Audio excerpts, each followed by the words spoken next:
네, 우리 읽은 말씀을 가지고 보이지 않게 살아가기 세 번째, 마음으로 드리는 기도. 이것이라는 제목으로 말씀 나누고자 합니다.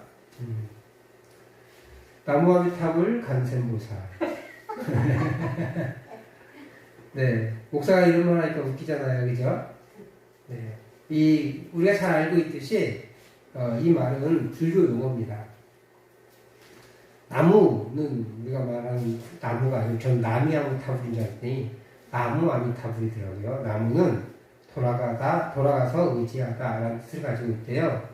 그래서 이 나무 아미타불 관세음보살은 아미타불과 관세음보살에 의지하겠습니다 이런 뜻이래요. 처음 알았죠? 아미타불은 극락으로 인도하는 부처고요. 관세음보살은 소원을 이루어주는 불교계의 성인이래요. 그러니까 어려움이나 세상의 소리를 들어주세요 이런 뜻이래요. 세상의 소리를 들어주는 성인, 보살이란 말이 이제 성인 이런 뜻인데 세상의 소리를 들어주는 보살, 성인 이런 뜻이에요. 그래서 우리가 그 사람의 관세음, 세상의 소리를 들으면 도와주는 보살이 있대요, 성인이. 그래서 나무에서 아미타불과 관세음보살에게 귀의한다. 그 사람들을 믿는다. 이런 뜻이래요. 근데 놀라운 것은 우리도 그렇지만 이 불교를 믿는 사람들도 이렇게 맨날 인사하면서도 이 뜻이 무슨 뜻인지 정작 아는 사람이 거의 없대요. 그냥 인사말로 하는 거예요. 인사말로. 근데 우리 불교인들은 나무아미탑을 관세음보살 다 하지만 무당 무당들 있잖아요. 무당들도 이 용어를 쓰는데 여기는 나무아미탑을만 쓴다고 하더라고요. 그래서 저도 이거 준비하면서 많이 연구를 한 것 같아요. 많이 배웠어요. 그래서 그렇게 나누어서 씁니다. 그저 많이들 하니까 인사말 같은 걸로 하는 것 같아요. 그 다음에 SGI라는 단체가 있어요. 처음 들어보시나요?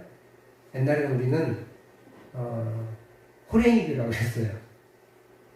거기는 근데 이제 정식 명칭은 한국에서는 SGI라고 얘기합니다.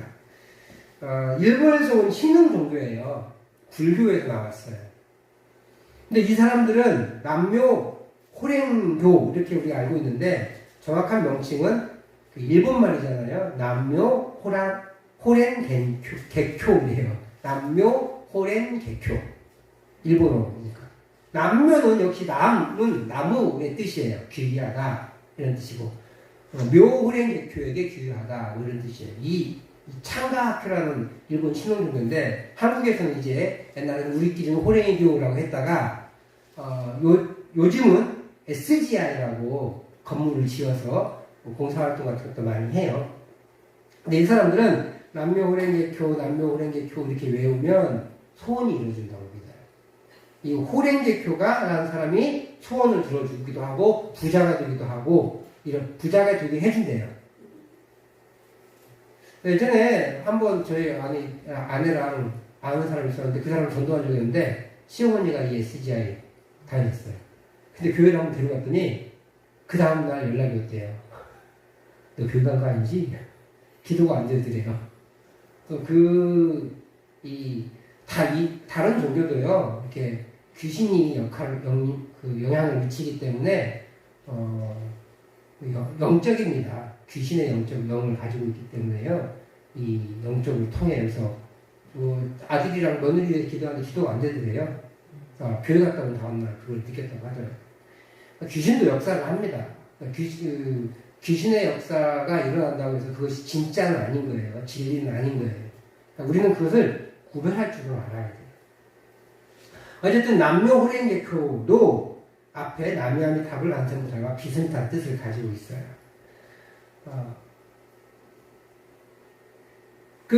남묘호랭개교를 외우면 자신의 생명이 정화되고 고난도 극복하고 부자가 될 수 있다. 이렇게 믿으니까 그들은 계속 그 말을 반복합니다.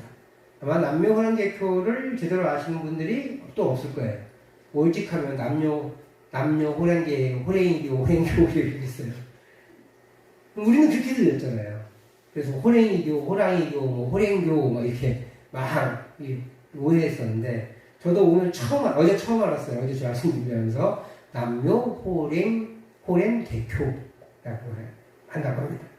어쨌든 우리가 이게 남해안타로 관세음보살 혹은 남묘호랭개표 이런 말을 할 때 우리는 그 사람들한테 그걸 뭐라고 얘기해요? 주문이라고 얘기해요. 이 사람들은 뭐라고 얘기할지 모르겠어요. 근데 우리가 보기에는 주문이에요. 그걸 통해서 복을 누린다고 생각하는 거예요. 하는 마음의 소원을 들어준다고 믿기 때문에 그래요. 나름의 뜻을 나름의 뜻이 있겠지만 그 뜻도 제대로 이해하지 못하면서 그것을 통해 마음의 소원을 이룬다고 믿고 의미 없이 반복하는 일을 오늘 성경은 하지 말아라 라고 표현하고 있습니다. 오늘 본문 7절 말씀을 보니까 이렇게 되어 있어요. 같이 한번 읽어보겠습니다. 7절 말씀 같이 읽겠습니다. 시작. 또 기도할 때 이방인과 같이 중언부언하지 말라. 그들은 말을 많이 하여야 들으실 줄 생각하느니라. 이방인과 같이 중언부언하지 말라고 말하고 있습니다. 이방인들은 중언부언할 수밖에 없습니다. 예수님 당시에 이방인들이 알고 있는 신의 이름이 300개 정도 된대요. 우리나라도 300개까지는 아니지만 만만치 않은 신의 이름들이 있죠. 그죠? 이렇게 너무 많은 신들의 이름이 있습니다. 근데 우리는 그 신의 역할들이 좀 명확해요. 그죠? 하지만 어떤 신이 나한테 노할지 모르니까 모든 신들에게 다 이렇게 조공을 바치거나 마음을 상하지 않게, 화나지 않게 이렇게 신을 달래야 해요. 이 사람들도 마찬가지예요. 누군지 모르게 누가 나를 해코지할지 모르니까 이 300개의 신의 이름들을 다 불러야 되는 거예요. 아는 대로 다 불러야 돼요. 오직하면 자기가 모르는 신이 있을까봐 이름을 알지 못하는 신에게 라는 명칭도 있잖아요.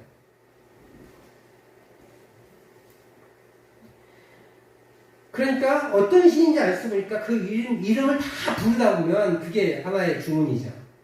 무슨 신. 또 까먹은 게 없는지 체크해야 되고. 그러다 보니까 그것 자체가 하나의 주문이 되는 거예요. 또 누가 나를 어렵게 할지 알 수 없으니까, 그리고 들어줄지 안 들어줄지 몰라요, 그 신이. 그러니까 길게 할 수밖에 없는 거예요.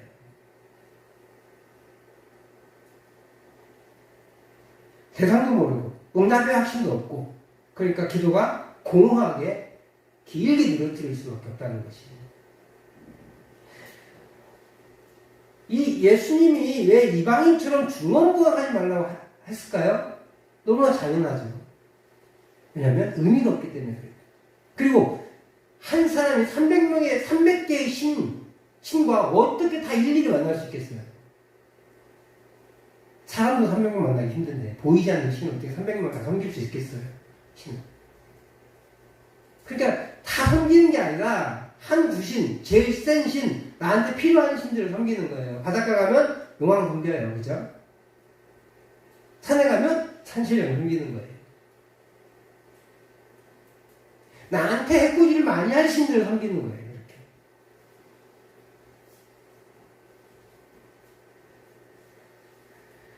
기도의 대상이 분명하지 않으니까, 그리고 응답의 확신이 없으니까 중언부언할 수밖에 없고, 또 하나님, 우리 예수님은 그런 이방인들처럼 중언부언하지 말라. 왜냐하면 우리의 기도의 대상은 딱 한 분이시기 때문에, 여호와 하나님 딱 한 분이시기 때문에 그분께 명확하게 기도하면 된다는 것이에요. 또 그분은 우리의 기도를 들으시고 반드시 응답하세요. 때로는 그것이 거절이거나 아니면 기다리라고 하시거나 그럴 수 있어요. 때로는 즉각적으로 응답하실 때도 있으십니다.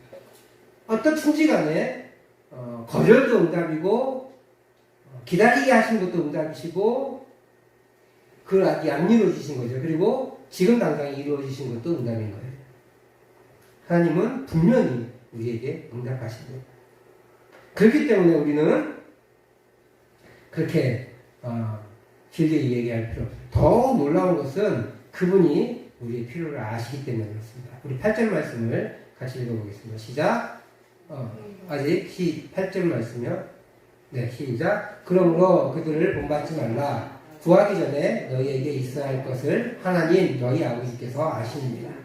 보세요. 구하기 전에 라는 말을 먼저 앞섰어요. 원래 이렇게 써야 되죠. 그러므로 그들을 본받지 말라. 하나님 아버지께서 구하기 전에 너희가 있어야 할 것을 아시느니라. 이게 일반 문장이에요. 주어가 먼저 나와야 되니까. 그런데 뭘 먼저 앞에 갖다 붙였어요? 목적을 갖다가 먼저 앞에 붙였어요. 구하기 전에 너희가 있어야 할 것을 강조하기 위해서. 우리 주님이 먼저 땡겨서 얘기하신 거예요. 하나님 너희 아버지께서 아십니다. 우리의 필요를 이미 기도의 대상이신 하나님께서 아시고 계세요. 그래서 강조하기 위해서 예수님이 그것을 앞에 문장을 앞으로 끄집어내가지고 구하기 전에 너희가 있어야 할 것을 하나님이 아신다. 이렇게 말씀하고 계신 것이죠. 이 구절을 통해 가르치시는 것은 이방인이 하는 무의미하고 기계적인 기도를 하지 말라는 것이에요.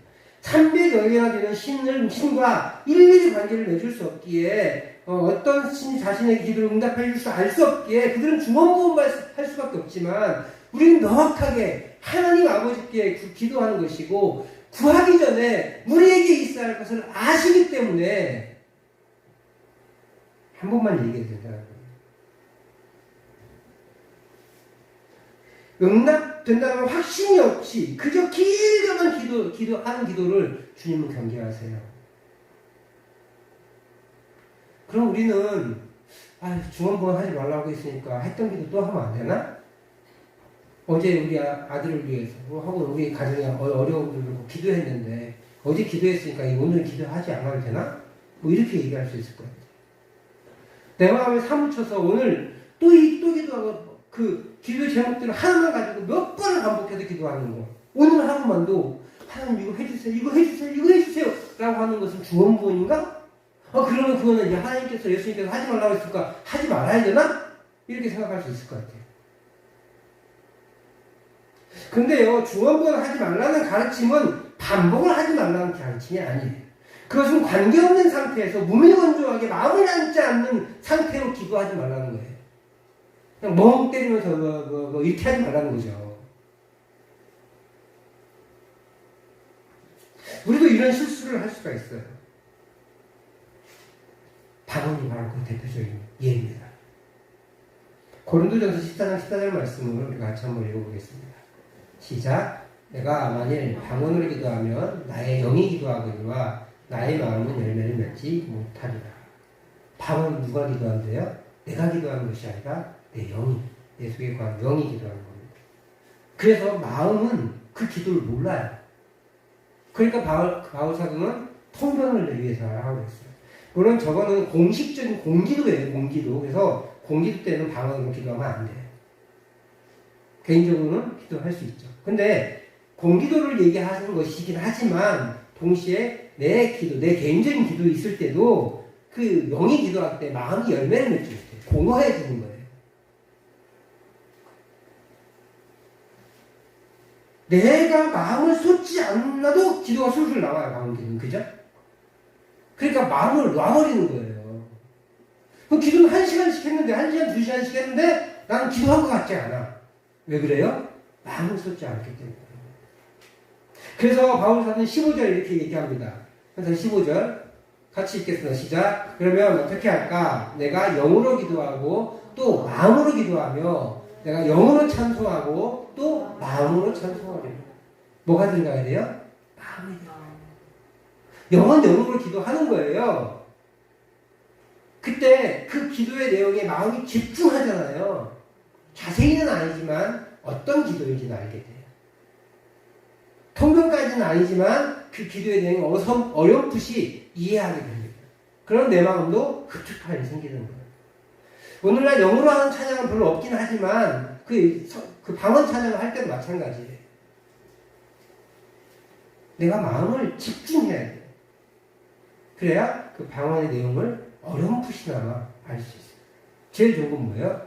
통변을 같이 하는 거죠. 하나님께서 통변 잘 안 주시는 것 같아요.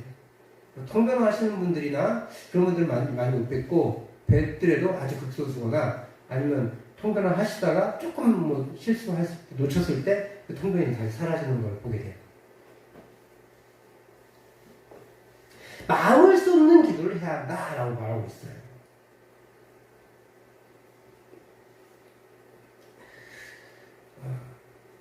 이를 극복하고 이 마음을 쏟는 기도, 그래야 공허함을 극복할 수가 있어요. 그러므로 방언 기도는요, 기도할 때 더욱 집중해야 됩니다. 내 말이 아니기 때문에 더 집중해야 그 기도가 깊은 기도가 될 수 있는 거예요. 그래서 내용을 조금이라도 이해하고 이해할 수 있는 것입니다. 근데 한국 교회는요, 이 7절 말씀, 우리 아까 읽었던 7절 말씀을 가지고 기도를 길게 하지 말라고 얘기해요. 물론 공기도가 너무 길면 좀 이렇게 지치기도 하죠. 졸리기도 하고 대표 기도를 뭐 10분, 20분씩 하면 눈 감고 있기 때문에 졸립잖아요. 근데 긴 기도도 정말로 좋은 깊은 준비를 해서 오면 긴 기도도 은혜가 됩니다. 그냥 사람들한테 알리고 싶어 가지고 막 휘황찬란하게 이렇게 글을 써 문장을 만들어서 오시는 분들이 우리를 어렵게 하는 거지. 하나님 앞에 깊이 묵상하고 하나님 공기도에 실수하지 않게 해달라고 기도 준비하고 꼭 필요한 기도가 이어지게 나오게 해달라고 기도하고 그러면서 고유의 유익을 끼칠 수 있게 해주세요라고 하면서 준비한 마음으로 이 자리에 서서 기도한다면 그것이 좀 10분이 돼도 은혜가 됩니다.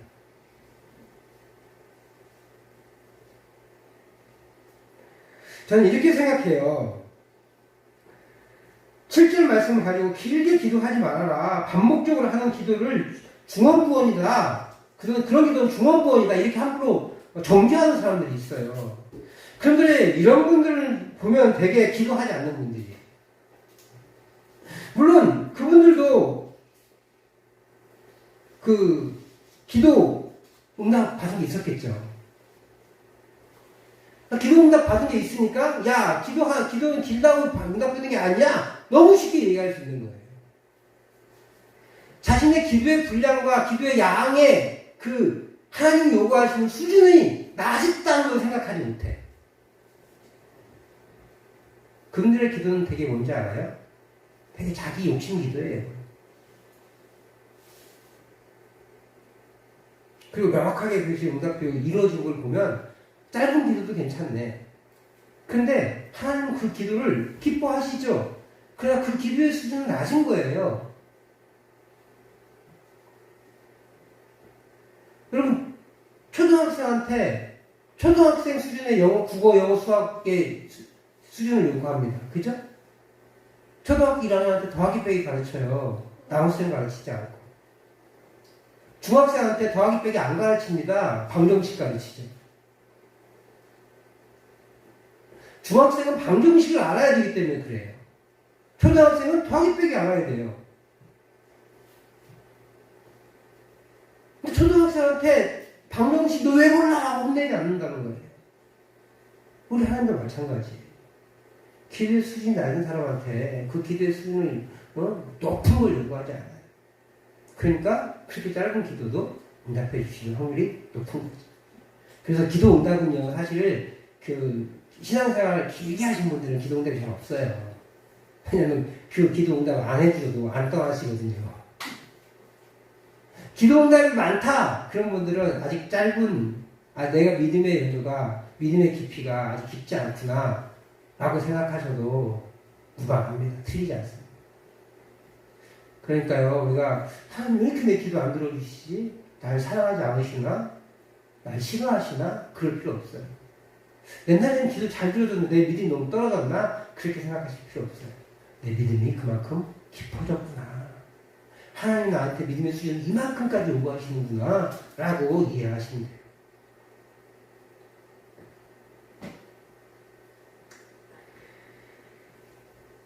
하지만 이것이 두 번, 세 번 기도하는 것이 중언부언의 기도라면 우리 주님도 중언부언 기도했어요. 마태복음 26장 44절 말씀 같이 한번 읽어볼게요. 시작. 또 그들을 두시고 나아가 세 번째 같은 말씀으로 기도하십니다. 우리 주님 몇 번 기도했대요? 같은 말씀으로 세 번. 이거 어떤 상황이냐면 마태복음 26장은 예수님 최후의 만찬을 끝내고 겟세마네 동산에 올라가서 기도하신 거예요. 근데 제자들이 같이 자고 있었거든요. 같이 갔거든요. 그리고 너희 여기서 기도해, 나 저쪽 가서 기도하고 올게. 라고 해서 기도하고 왔는데 제자들이 자고 있어요. 그래서 또 갔다 기도하고 또 자고 있어요. 그리고 또 갔다 기도했어요. 그래서 세 번째 나가 기도했다는 거예요. 무슨 말씀으로? 같은 말씀. 예수님 중언부언 하셨네요. 마태복음 6장에서는 중언부언 하지 말라고 하시고 26장에서 중언부언 기도를 하신 거예요. 맞아요? 틀려요? 틀렸죠. 예수님 바보도 아니고. 예수님의 중언부언은요, 같은 말을 반복하지 말라는 게 아니에요. 핵심은 뭐냐면 이방인처럼이에요. 이방인처럼. 길게 기도하지 말라고 그랬다고요? 예수님은 3번씩 기도했는데 베드로, 안드레, 이런 사람들이 기도하다 잠들었어요. 기도가 10분 만에 이 사람들이 잠들었을까요? 너네 여기서 기도해 라고 하고 딴 데 가서 기도하고 오신 거예요. 10분만 기도하셨을까요? 최소한 30분 이상 하시지 않았겠어요? 어쩌면 1시간 했을지도 모르죠. 그럼 3번 갔다 왔으면? 네. 3시간 넘게 기도하실 수도 있었을 거예요. 기도 시간 남지 않지만 기도가 짧지 않았다는 거예요.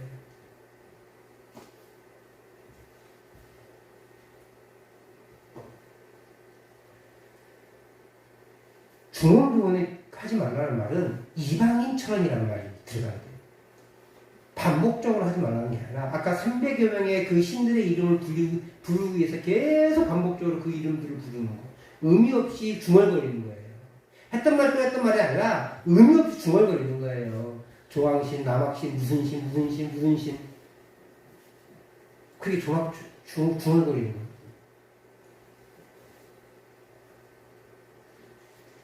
무의미하고 무감각하고 기도의 대상과 관계를 맺지 않은 상태에서 기도하지 말라는 거예요. 우리가 하나님이 기도의 대상이 된 건 하나님이 우리 아버지시기 때문에 그래요. 핵심은 관계예요, 관계. 하나님과의 관계가 있는 사람만이 하나님이 기도의 대상이 될 수 있어요. 하나님을 믿는 사람만이 하나님께 기도할 수 있다는 거예요. 이방인들은 자신과 전혀 관계가 없는 신들을 기도합니다. 그것도 자신이 없으니까 반복적으로 하면 들어줄 거라고 생각하면서 계속 반복하는 거예요. 그리고 신들의 이름을 다 불러야 됐어요. 예수님이 이것을 경계하는 거예요.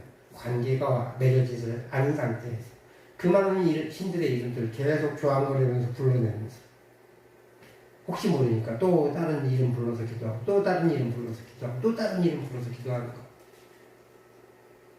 그것을 중언부언이라고 하고 길게 기도한 기도라고 얘기하신 거예요. 한국 교회는 너무 단편적으로 성경을 왜곡해버렸어요. 물론 모든 목사님이 이렇지는 않아요. 대부분 그 기도 별로 안 하시는 분들이 자기도 기도하기 지겨우니까 남들도 기도하지 못하게 만드시는 것 같아요. 예수님은 기도의 반복을 경계하시는 것이 아니라 무의미한 반복을 기도의 대상과의 관계없는 기도를 하지 말라고 하시는 거예요. 우리는 예배 시간에요. 주기도문과 사도신경을 반복적으로 합니다. 그죠? 주일날 저희는 주기도문을 하고 수요일은 사도신경으로 하고요. 그리고 수요일은 주기도문으로 예배를 마치잖아요. 사도신경은 뭐예요? 우리의 신앙을 고백하는 거예요. 사도들이 한 신앙에 누구 한 사람이 쓴 건 아니고 사도들께서 이렇게 정리를 한 것 같아요. 하신 신앙 고백들을 누가 한 사람이 정리를 한 것 같아요. 그것을 우리가 받아들여서 그 신앙의 고백들을 나의 고백입니다라고 고백하면서 사도신경을 하는 거예요. 그래서 우리는 신앙 고백이라고 해요. 그것을. 주기도문은 예배를 마친 다음에 주님의 가르치신 기도로 예배를 마치는 거예요. 그냥 이 사도신경과 주기도문이 그저 예배의 시작과 끝을 알리는 무의미한 반복이라면 역시 우리는 중언부언하는 사람들이 되고 말아요. 사도신경으로 신앙을 고백하는 거 그 우리의 신앙 고백이어야 해요. 전능하사 천지를 만드신 하나님 아버지를 내가 믿습니다 라고 고백해야 돼요. 하늘에 계신 우리 아버지여 이름이 거룩히 여김을 받으시오며 라고 고백해야 된다는 거예요.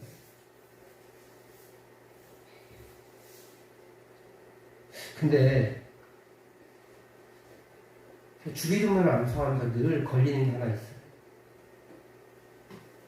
너무 생각 없이 중얼거린다고요.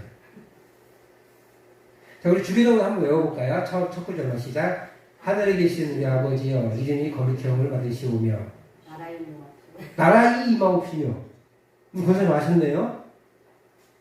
대부분 사람들은 어떻게 암송하냐면 나라의 임하옵시며라고 하세요. 근데 오늘 우리 성경은 뭐라고 표현되어 있냐면 6장 10절 말씀을 한번 볼까요? 시작. 나라가 임하시오며. 네, 나라가 임하시오며. 이게 왜 나라 임하시오며 하냐면 옛날에 성경을 한꺼번에 번역한 게 아니라 중요한 것부터 선교사님들이 번역해 주셨거든요. 한글이 짧잖아요. 그러니까 그냥 나라 다음에 이를 붙인 거예요. 우리 느낌으로 나라 이는 안 맞으니까 나라 가로 딱 바꾸는데 요 외워서 한국말을 아시는 분들이잖아요. 그러니까 주격조사를 자기가 알고 있는 걸 붙인 거야. 나라 이 임하시오며 라고 한 거예요. 근데 우리는 외울 때 나라 이는 주격이 안 맞잖아요. 주어가 안 되잖아요. 그러니까 나라 가로 했는데 그게 상식이기 때문에 그렇게 되지 않는 것을 틀렸겠거니 생각하고 나라 이를 나라에 임하시오며라고 했어요. 나라가 임하시오며, 즉 나라 이 임하시오며는 어떤 뜻이냐면 하나님의 나라가 이 땅에 임하시오며예요. 굉장히 중요한 문구예요. 근데 나라에 임하시오며는 뭐예요? 이 땅에, 이 나라에 뭔가 임하는 거예요. 완전 다른 거죠. 다른 의미가 되죠. 물론 이 나라에 하나님 임하여 주시옵소서 이런 뜻으로 이해할 수도 있겠지만 나라가 임하시오며와 나라에 임하시오며는 완전히 다른 말입니다. 아버지의 나라가, 하나님의 나라가 이 땅에 임하시오며예요. 근데 우리는 의미 없이 나라에 임하시오며, 나라에 임하시오며. 왜? 뜻을 모르니까.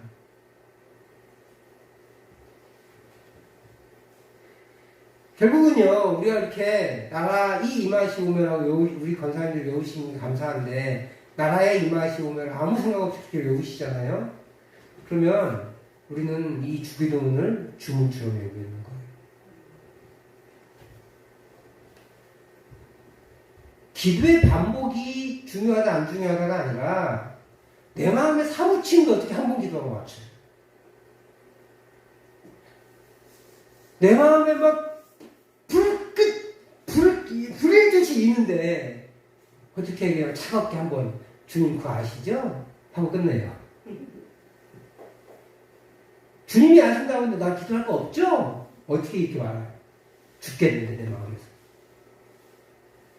통곡하지 않겠어요? 가슴 치지 않겠어요? 계속 뭐 해달라고 하지 않겠어요? 그것이 내가 기도한 대로 이루어지는 것과 내 마음이 바뀌어서 전혀 다른 방법으로 이루어지는 다른 문제예요. 지금 나는 그 문제 때문에 불릴 듯이 일어나기 때문에 기도하는 거예요. 마치 한나가 부인한테 막 열받아가지고 부인나가 뭐라고 얘기했겠어요? 한나가 뭐라고 얘기했겠어요? 저놈의 가시면 저 어떻게 좀 해주세요. 이렇게 안 했겠어요? 아버지 한나에도? 근데 하나님께서 그대로 응답하셨나요? 아니잖아요. 기다리세요, 계속. 그리고 결국 어떻게 해요? 아들 낳으면 바칠게요. 이렇게 하니까 겨우 아들 주시잖아요. 한두에 지나서가 아니에요. 바로 응답하신 게 아니라고요. 몇 년을 이렇게 썩어 문드러지면서 전혀 다른 방법으로 하나님이 응답해 주셨어요. 우리의 생각이 바뀔지, 하나님이 우리가 기도한 대로 응답할지 그건 알 수 없어요. 하지만 지금 내 마음에 불타는 그 속마음들은 반복적으로 기도할 수 있는 거죠. 세상에 그럼 예수님도 반복하고 한나도 반복했잖아요. 다 중원부원 기도인데 그럼 어떻게 그 기도가 응답이 돼요? 안 돼야 되죠. 근데 예수님 기도 응답 받았어요. 한나도 기도 응답 받았어요.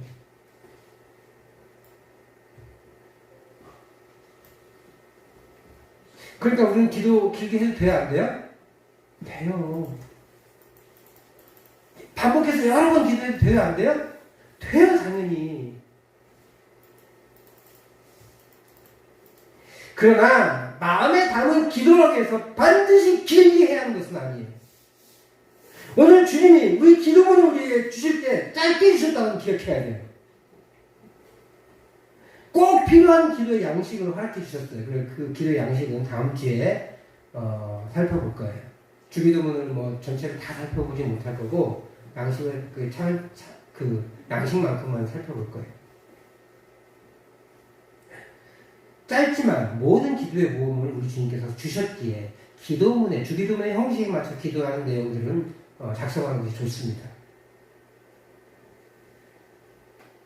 그러나 길게 주시지는 않았어요. 기도의 길이가 중요하지는 않아요. 하지만 우리 마음에 불일듯 일어난 그 마음 때문에 길게 할 수도 있다는 거예요. 핵심은 뭐라고요? 하나님과의 관계. 주님은 지금 산상설교를 하고 계시잖아요. 산상설교에서 더 나은 의에 대해서 말씀하고 계세요. 그리고 첫 번째는 뭐였어요? 생활에서 살인하지 말아라, 미워하지 말아라, 뭐 이런 것들을 쭉 가르쳤어요. 두 번째는 종교적인 관점에서 하고 계시죠.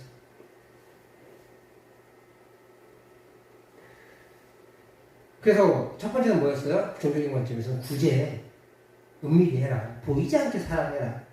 두 번째, 기도에 대한 관련해서는 두 가지를 얘기하고 있는 거예요. 그래서 첫 번째는 은밀히 기도하라 라고 하고, 두 번째는 이방인처럼 기도하지 말아라. 관계를 가지고 마음을 다해서 기도하라 라고 말씀하시는 있어요. 사랑하는 성도 여러분, 기도는 우리의 중심을 하나님께 드리는 것입니다. 자랑하는 것이 아니고요, 불안한 마음을 해서 하는 것도 아니에요. 깊은 관계에서 나오는 신뢰를 바탕으로 하는 것이 바로 기도입니다. 그래서 말이 적을 수도 있고 반복하지 않을 수도 있어요. 기도의 응답의 확신은 가장 강한 신뢰에서 나와요. 그렇다면 많은 기도를 하지 않아도 평안함을 얻을 수 있는 거예요. 아주 평안하지 않으면 하나님과의 관계가 충분하지 않는 거예요. 그럼 더 많은 기도, 더 깊은 기도가 필요해요. 제가 전도사 초년병 때인데요, 2층에 작은 상가 건물의 교회에서 사역한 적이 있습니다. 여름 성경학교를 진행했어요. 비가 엄청 오는 거예요. 주구장창 3박 4일 했는데 주구장창 3박 4일 내내 비가 왔어요. 저는 이제 집이 교회에서 멀어가지고 성경학교 기간 동안 교회에서 잤습니다. 교회에서 이제 방이 좀 있어가지고 거기서 잤는데, 비가 얼마나 많이 왔는지 건물도 오래돼가지고 이 베란다가 있잖아요. 베란다에 물이 고였어. 그 베란다가 배수구가 있잖아요, 원래. 근데 오래되니까 흙이랑 먼지가 쌓여가지고 다 막혔어. 그러니까 비가 많이 오면 베란다가 물이 차요. 그러면 그 물이 어디로 들어오냐? 예배당 건물로 들어오는 거예요. 예배당 건물이 금이 가가지고. 그 물 닦아내고 막 그랬었어요. 그리고 뭐 성경학교 하는 내내 비가 오는 거예요. 하면 내내. 성경학교 끝나고 이제 교사들하고 이제 그 평가회를 하는데, 어떤 선생님 한 명이 이래요. 성경학교 기간 동안 날씨가 너무 좋아서 감사했다고. 뭐가 좋냐고 맨날 비가 왔고 막 그랬어요, 제가. 그랬더니, 아니요, 전도사님, 우리가 밖에서 활동하거나 애들 왔다 갔다 할 때, 애들 그 아침에 왔다가 성경학교 하고 다시 돌아가잖아요. 그때는 비 안 왔어요. 우리 예배 드릴 때 실내에 있을 때만 비 오고 저녁에만 비 왔어요. 그래서 너무 시원하고 좋았어요. 우리가 한 번은 물총놀이를 한 적이 있어요. 옥상에 가가지고. 물총놀이를 하는데, 물총놀이 하면 뜨거워도 괜찮긴 하지만, 또 너무 뜨거워도 애들이 힘들잖아요. 근데 제 기억에 구름이 좀 껴있었던 것 같아요. 그러고 보니까, 그 선생님이 전도사님 저가 믿음이 좋았던 것 같아요. 그러고 나서 1년 후에 제가 교회를 옮겼습니다. 전임 사역을 하기 위해서 좀 큰 교회를 갔어요. 그 첫 번째 사역을 여전히 어린이 부를 했어요. 이제 어린이 주일에 야외 예배를 가겠다고 했어요. 근데 그냥 비 온대요. 뉴스마다 토요일 날인데 뉴스마다 비 온다고 난리가 났어요. 선생님들이 전화가 와요. 전사님, 비 온다고 좀 괜찮을까요? 또 어떤 선생님, 전사님 비 온대요. 제가 한마디 했어요. 우리 기도했잖아요. 아, 네. 전도사가 기도했다는데 뭐라고 하겠어, 선생님들이. 아, 네. 저희가 9시거든요. 9시에 모여서 출발하기로 했어요. 그러면 8시 반에는 비가 그쳐야 애들이 교회 올 거 아니에요. 저는 이제 뭐라고 기도하면 한 8시에는 그쳐주셔야 되는데 그랬어요. 8시 반에 그치더라고요. 그래서 상암동이라고 그 월드컵 경기장 아시죠? 그 월드컵 경기장 그 공원에 가가지고 좋은 데크가 있더라고요. 그래서 데크에서 신나게 게임도 하고 예배도 드리고 재밌게 놀았어요. 그리고 비 온 다음이니까 아침 8시 반까지 비 왔으니까 잔디도 촉촉하고 구름도 계속 끼어 있잖아요. 그러니까 햇빛도 너무 따갑지 않고 재밌게 놀았어요. 근데 나중에 알고 보니까 그 데크가 원래 예약제예요. 누군가 날씨가 좋았다면 예약을 했을 거예요. 근데 그것도 모르고 가서 저거 좋네 가서 하고 나니까 나중에 알고 보니까 예약제로 아마 예약이 되어 있을 텐데 그날 비가 오니까 취소가 돼서 그 공간에 비었었던 거죠. 아주 감사하게 신나고 재미있게 어린이 주일 야유 예배를 무사히 마치고 돌아온 기억이 있어요. 그래서 그 다음부터는요, 저는 기도에 대해서, 날씨에 대해서 걱정하지 않아요. 비가 와도 좋은 날씨고, 비가 오지 않아서 좋은 날씨일 수도 있겠구나. 저는 기도해요. 하나님, 제일 좋은 날씨를 주세요. 그래서 행사 때마다 비가 안 와요. 근데 비가 와요. 근데 와도 뭐 괜찮아. 하나님이 필요하니까 비 오게 하셨겠지. 라는 신뢰가 있으니까 기도에 대해서 날씨에 대한 기도를 예전처럼 하지 않습니다. 예전에는 뭐 날씨 때문에 별로 떨었는데 딴 걸로 날씨도 떨어요. 근데 날씨 비 오면 비 오는 대로 감사하고 안 오면 안 오는 대로 감사하고 제 개인적인 경험이잖아요. 확신이 있어요. 그거만큼. 목사가 좀 이렇게 말씀에 은혜, 성령이 이런 걸로 은혜가 있어야 되는데 날씨에 있어요, 사실은. 근데 그 날씨만큼 확실한 거예요. 날씨에 대한 기도를 제가 길게 하지 않아요. 너무 강력한 확신이 있기 때문에 주님이 최적의 날씨를 허락하실 것이다. 그래서 원래 저 비 오는 거 되게 싫어하거든요. 비가 와서 좋더라고요. 구름 낀 것도 별로 안 좋아해요. 근데 구름 낀 것도 좋아요. 우리 주님은 나에게 허락한 날씨이기 때문에.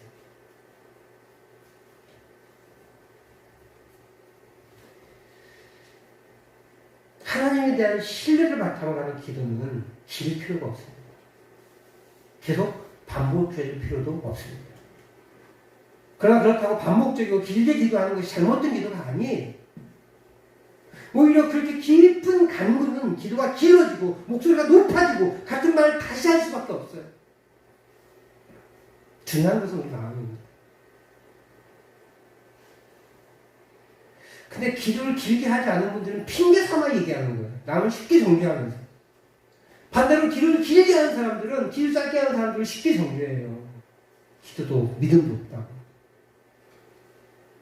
그렇지 않아요. 그분은 기도를 짧게 하는 은혜가 있는 거예요. 기도를 길게 하시는 분은, 그분은 기도를 길게 하는 은혜가 있는 거예요. 중요한 것은 그분의 마음인 거예요. 짧게 하든 길게 하든 그분이 어떤 마음으로 주님께 기도하고 있느냐가 중요하다는 거예요. 중심을 담아 기도한다면, 하나님을 신뢰하고 있는 상태로 기도한다면 그 기도가 길 수도 있고 짧을 수도 있어요. 쉽게 남을 평가하고 판단하지 않아야 됩니다. 나에게 주신 인사대로, 은혜대로 우리의 기도의 끈들을 이어갈 수 있길 바라요. 정말 중요한 것은 우리가 마음을 하나님께 올려드리는 거예요. 그렇게 우리의 기도가 하늘에 상달되고 주님의 가르치신 기도를 모범으로 우리의 마음을 온전히 드리며 주님의 가르침에 따라 기도함으로 보이지 않는 사랑을 완성해 나가시는 우리 귀한 성도님들 되시기를 주의 이름으로 축복합니다.